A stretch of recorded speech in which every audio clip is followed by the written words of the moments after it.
when I was moving from Indore, I sold my horse, Oh. Santolina. I sold her because I didn't want to give her away for free, because otherwise she wouldn't be looked after. I sold her for 15,000, and that 15,000 was actually the seed money for my company.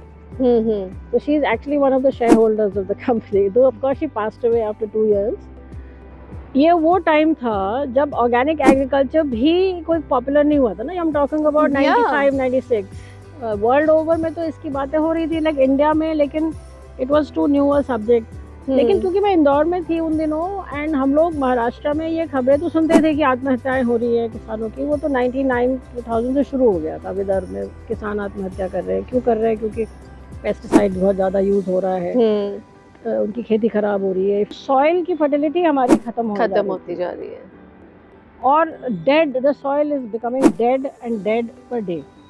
अभी मैं आपको data share कर रही हूँ because I am working in this field की maximum north India and even central India की जो soils हैं, they are now becoming sterile because हमने इतना ज़्यादा इसमें केमिकल डाल दिया है. Organic agriculture was not a very favoured term in the government, क्योंकि उनको लगता था कि अभी तो यील्ड बढ़ाओ, अभी तो हमको यील्ड बढ़ानी है, अभी हमको साइंटिफिक, क्योंकि एक तो इसको अनसाइंटिफिक भी माना जाता है. जब हमने बायोडायनामिक एग्रीकल्चर पे काम करना शुरू किया तो हमने कई बार डिपार्टमेंट को जैसे अप्रोच किया कि हमको इसको प्रमोट करना चाहिए, तो वो कहते थे कि नहीं भैया, अभी तो हम ऑर्गेनिक की बातें नहीं कर रहे हैं, अभी तो हमें यील्ड देखना है, तो यील्ड घट जाएगा, फिर हम भूखे मर जाएंगे. You know, these were the kind of thing. So but I knew always कि भविष्य में जिस तरीके से हम जा रहे हैं तो गड़बड़ तो होने वाली है.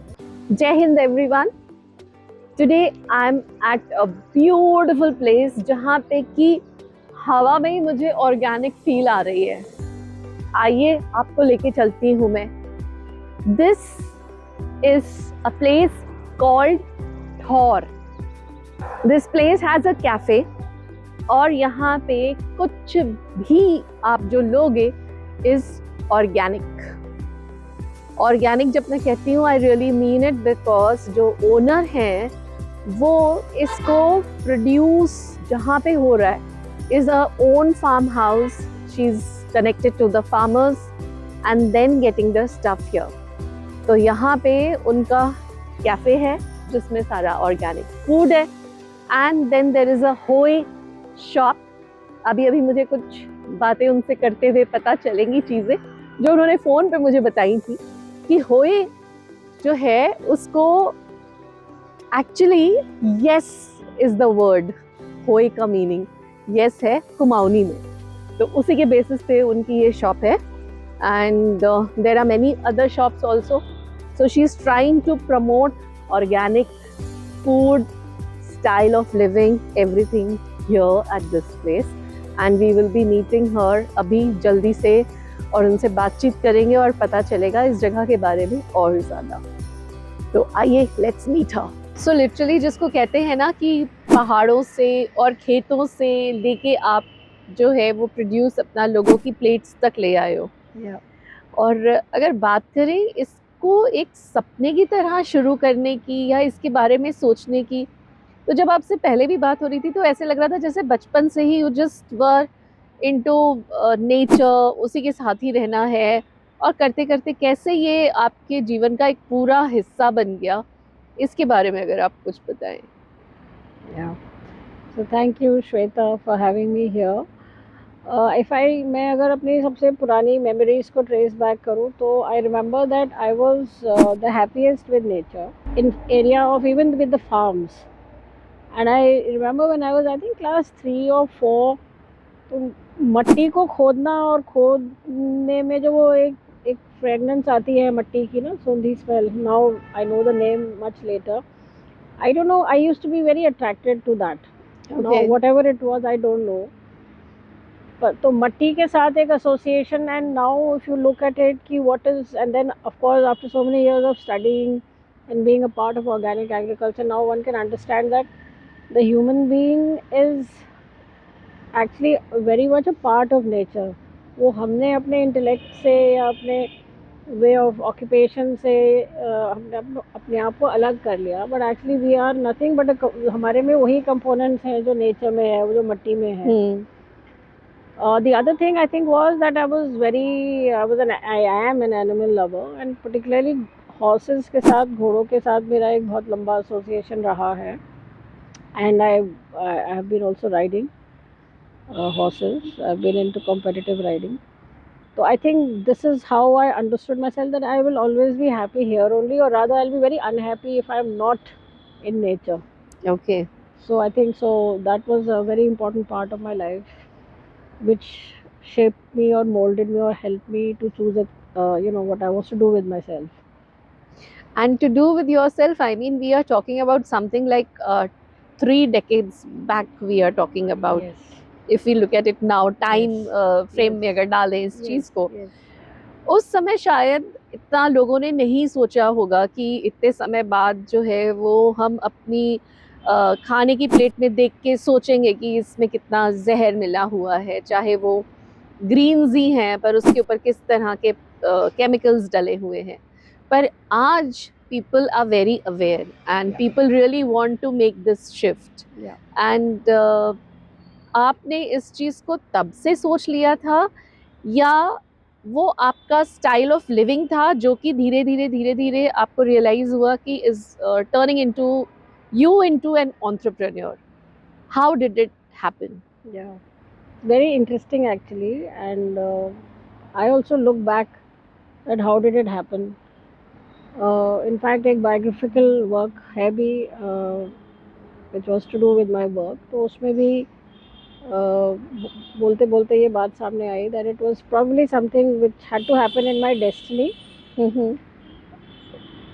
While I was very clear कि मुझे जो भी काम करना है वो नेचर के साथ करना था, but till I was in my 20s ऐसी कोई क्लैरिटी नहीं थी कि ऐसा वो क्या होगा वो काम. तो मैं एक फार्म एंड फॉरेस्ट्री करके एक ऑर्गेनाइजेशन थी, वहाँ पे काम इसलिए करने गई थी क्योंकि मुझे लगा था कि कुछ फार्म और फॉरेस्ट्री से कुछ होगा. I had studied journalism and उसका एक पार्ट था पब्लिक रिलेशंस, तो उनको लगा कि मेरे को कोई पब्लिक रिलेशंस का काम वहाँ मिलेगा. तो दे हायर्ड मी. जब मैंने उस कंपनी में काम करना शुरू किया तो मैंने अपने बॉस से बोला कि सर पीआर वीआर तो ठीक है, I am very keen to work in the farm. तो इसे तुम फार्म पे काम करोगे? मैंने कहा हाँ, मुझे आप जो काम दोगे I am interested to do. And मेरा एसेट था driving, so I was driving ever since. तो इसे मुझे आप एक गाड़ी दे दो. और उस वक्त कंपनी के सामने एक लक्ष्य था, we had to plant some 1 lakh trees of eucalyptus, and we had to make prepare some nurseries for teak and papaya for papain extraction. तो आई टोल्ड हिम कि मैं ये आपका काम कर दूंगी सारा. अच्छा. तो ही स्टार्टेड लाफिंग. मैंने कहा मेरे पास गाड़ी है, आप मुझे गाड़ी दे दो, एक हेल्पर दे दो, और जहाँ जहाँ से ये सैपलिंग लाने मैं ले आऊँगी. एंड तो ही सेड ठीक है कर लो फिर, लेट अस सी. तो मैं पूरे 3 महीने लग गई. I had this jeep with me and I had a helper. And this is now I am talking about Madhya Pradesh. So I was based in Indore. My father was in the army I said, तो वो मऊ में थे. फिर वो retire होके री employment लेके अल्मोड़ा आ गए. I stayed back okay. To work for this company and also to ride horses. I said ना, मेरे को वहाँ पे अपॉर्चुनिटी मिली थी इंदौर में घोड़े दिस वी आर चलाने की. Talking about, now we are talking about the period of 93, 94, 95. Okay. And तो मैंने इंदौर के आसपास जितने भी छोटे छोटे जो तहसीलें थी वहाँ से फॉरेस्ट नर्सरीज में जाकर पौधे इकट्ठा करने शुरू करे. It was on some very small nominal payments, but Okay. किसी को काम करना था. तो कहीं से 10,000 पौधे मिले, कहीं से 12,000 मिले, 20,000 मिले, 30,000 मिले, 15,000 मिले. तो वो पूरा काम मैंने कंपनी के लिए कर दिया. एंड वो सारे 1 लाख पौधे मैंने हमारे साइट पे लाके छोड़ दिए. तो बॉस वाज वेरी इम्प्रेस. तो इसे ठीक है, तुम तो फार्म का ही काम करो भाई, तुम्हें क्या करना है. So that was the greatest thrill of my life. So I started working in the farm, and then came the turning point when in 95 a man called Peter Proctor came to Indore. Okay. So this is actually a very common history for a lot of people, because Peter Proctor now is 70 years old. He has retired from his own profession back in New Zealand, and an invitation to one person called Mr. T.G.K. Menon, who was a Padam Shri. He was a Gandhian. And वो हमारे इंदौर में एक आज भी है, कस्तूरबा गांधी आश्रम है, वो कस्तूरबा गांधी आश्रम के हेड थे। और उनके इनविटेशन में Peter Proctor was invited to Indore, तो उनको एक लेक्चर देना था इंदौर यूनिवर्सिटी में। जिस कंपनी में मैं काम कर रही थी तो हमारे बड़े सारे सीनियर लोग थे, retired veterinarian, retired agriculture scientist, 3-4 लोग थे। वो टीजी के मैनन के दोस्त लोग थे। तो टीजी के मैनन ने इनको बोला होगा कि भाई वहाँ कोई लेक्चर हो रहा है, ये बहुत सीनियर एक मिस्टर प्रॉक्टर आए हैं और वो कोई स्पेसिफिक ऑर्गेनिक एग्रीकल्चर की का कोई लेक्चर दे रहे हैं, तो why don't you also come and listen to him. तो these people, doctor Solanki, doctor Saxena, doctor Pandit, ये लोग जाना चाहते थे और इनके पास गाड़ी नहीं थी। अच्छा। अब वो उन्होंने मेरे को पकड़ा क्योंकि उनको पता था कि ये ड्राइवर है, ये गाड़ी चलाती है और इसके पास ड्राइवर डिटेल्ड है, ऑफिशियल गाड़ी है इसके पास।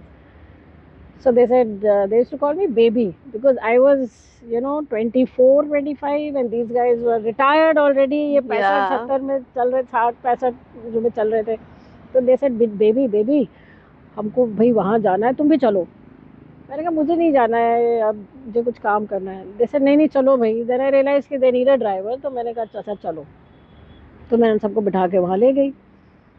And I heard Mr. Peter Proctor the first time I met him. And he was talking about biodynamic agriculture, so it kind of appealed to me. And so we met, and then I started talking to him for the next 7 days. All right. Continuously.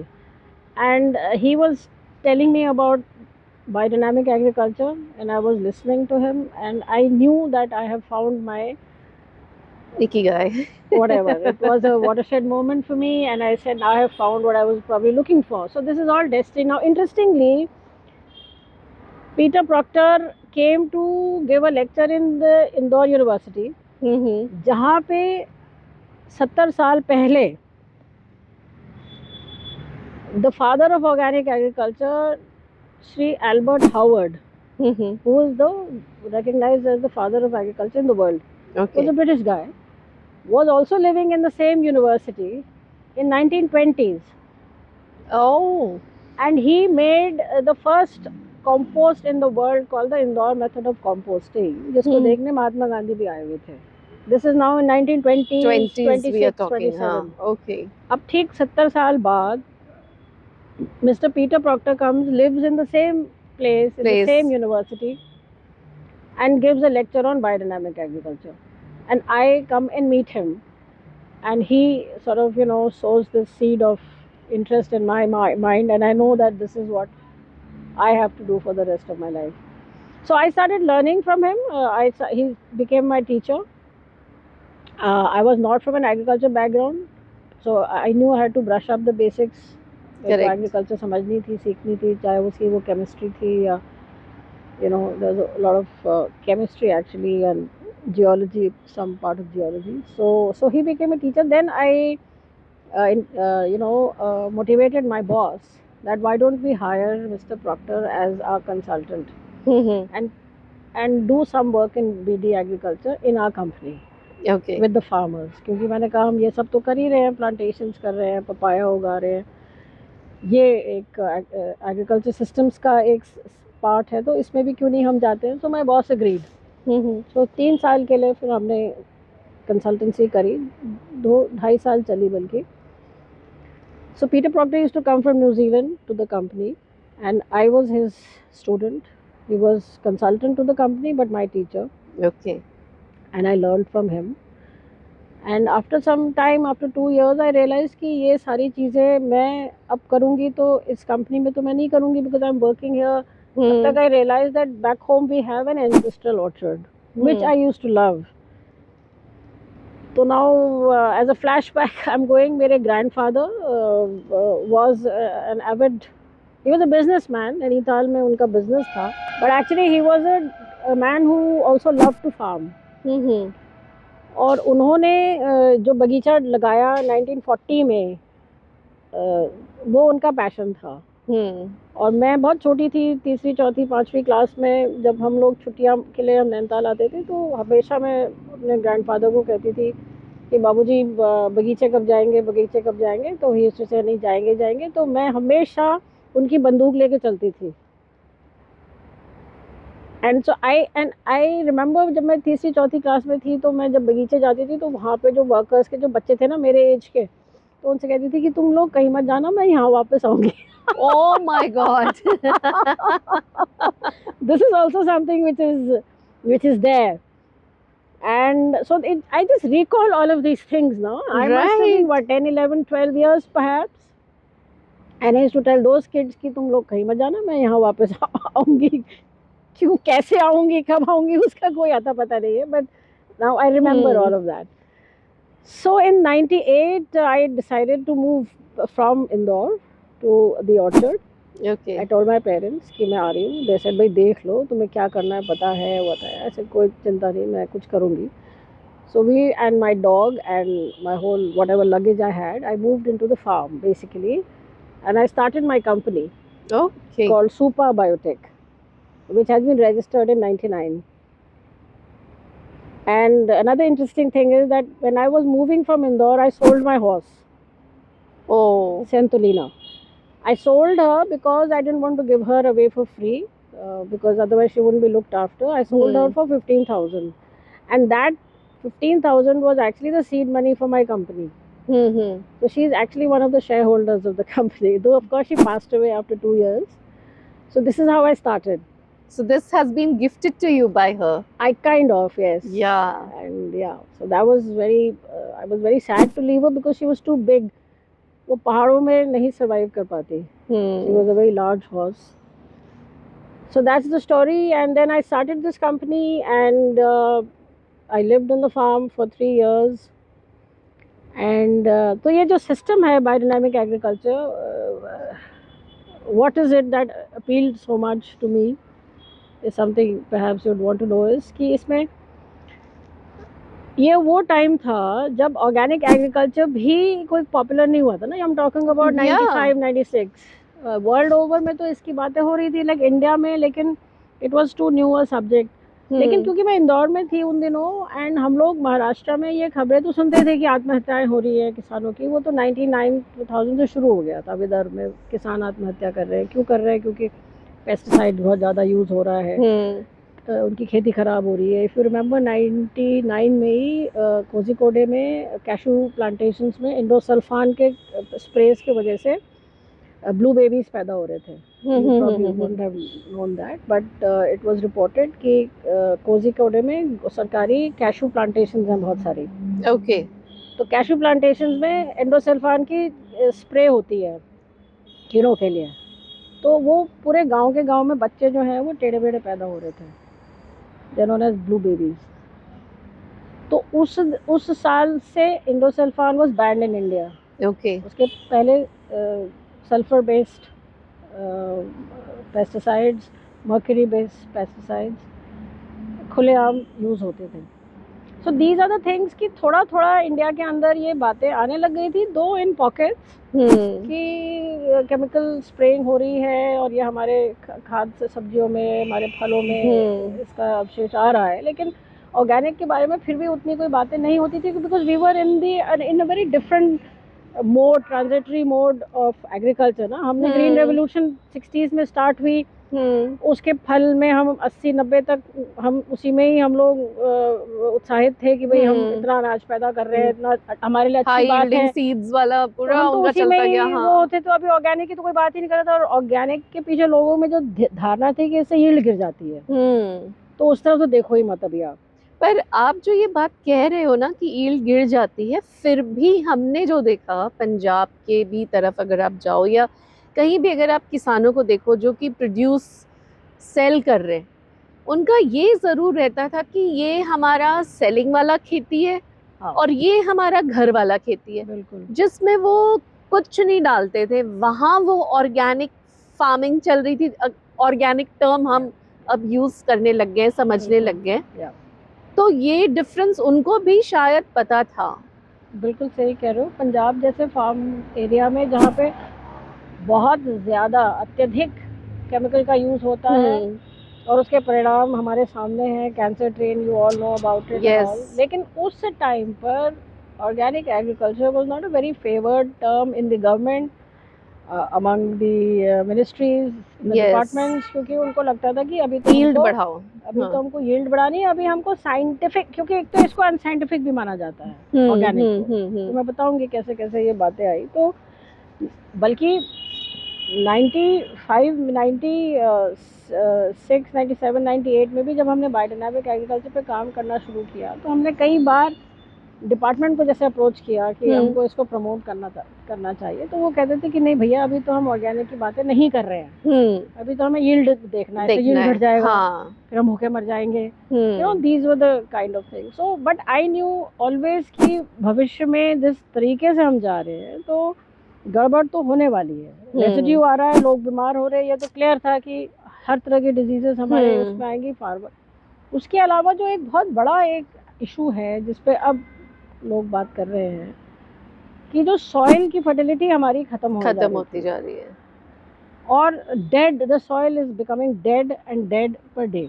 अभी मैं आपको data share कर रही हूँ because I am working in this field कि maximum north India and even central India की जो soils हैं they are now becoming sterile, because हमने इतना ज़्यादा इसमें केमिकल डाल दिया है और ऑर्गेनिक मैटर को पूरी तरीके से हमने बंद कर दिया उस तरफ ध्यान देना। तो soil has become totally mineralised, जिसको हम टेक्निकली बोलते हैं। So that means to get whatever production we are getting we have to put more. मतलब the producer is not giving us what it is meant to give us health wise. And नहीं, health की तो मैं बात ही नहीं कर रही हूँ, अच्छा। मैं अभी क्वांटिटी की बात कर रही हूँ। Okay. So there is something known as input output ratio. तो जब हमारी ग्रीन रेवोल्यूशन शुरू हुई थी 60s में, तब ये डेटा है मेरे पास, I can share it with anybody, तब 1 रुपए का 70 रुपया बनता था। तो 1 रुपए की आपने केमिकल डाली तो 70 वैल्यू का गेहूं पैदा होता था। अब धीरे धीरे ये रेशो 1:20 पे आ गया है। अगर अब मुझे 70 चाहिए, क्योंकि 70 तो चाहिए ही चाहिए, तो मुझे कितना क्वांटिटी अपनी इनपुट बढ़ाना पड़ रहा है। हाँ। रिसेंट टाइम्स में क्या हो रहा है कि हमारे जितना भी केमिकल फर्टिलाइजर है जो फॉसिल फ्यूल बेस्ड है, इस पे क्योंकि ये कार्बन वाली इशू अब सामने हमारे आ गई है, फॉसिल फ्यूल्स के ऊपर इतने ज़्यादा टैक्सेस बढ़ गए हैं, खर्चा बढ़ गया, एनर्जी इतनी चाहिए है उसमें, तो गवर्नमेंट ने इस पे सब्सिडीज हटा दी है। अब सिर्फ यूरिया पे सब्सिडी मिलती है, बाकी किसी भी फर्टिलाइजर पे सब्सिडी नहीं मिलती है। जब आलू के किसान और हमारा जब गेहूं का जो टाइम आता है तो डीएपी, डाई अमोनिया फॉस्फेट की जो रेट्स होती है उसके लिए एग्रीकल्चर मिनिस्टर्स खुद डेरा डालते हैं गवर्नमेंट ऑफ इंडिया में, क्योंकि इतना शॉर्टेज है इस पे। और इस पे इसका रेट इतना हाई हो गया है कि फार्मर्स को इसका रिटर्न नहीं मिल, उसको चाहिए उतना प्रोडक्शन। Do you understand? सिर्फ यूरिया पे अभी भी हमारी 50% सब्सिडी चलती है। तो कुल मिला के ना ये इकोनॉमिकली हमारे देश के लिए ठीक है, ना ये हेल्थ के लिए ठीक है, और सॉइल के लिए तो ये लिटरली इट्स लाइक कि महिला जो है आईसीयू में पड़ी हुई है and we are asking her to give birth to a child. Anaemic है पूरी तरीके से ये सॉइल। तो हम अपने फार्मर्स को जब मोटिवेट करते हैं कि आप लोग ऑर्गेनिक के प्रति जाइए, कि पीछे हमको पहले से शुरुआत से यही कहते हैं कि हमारी सॉइल है ही नहीं इस कंडीशन में कि आप इसमें ऑल केमिकल डालो।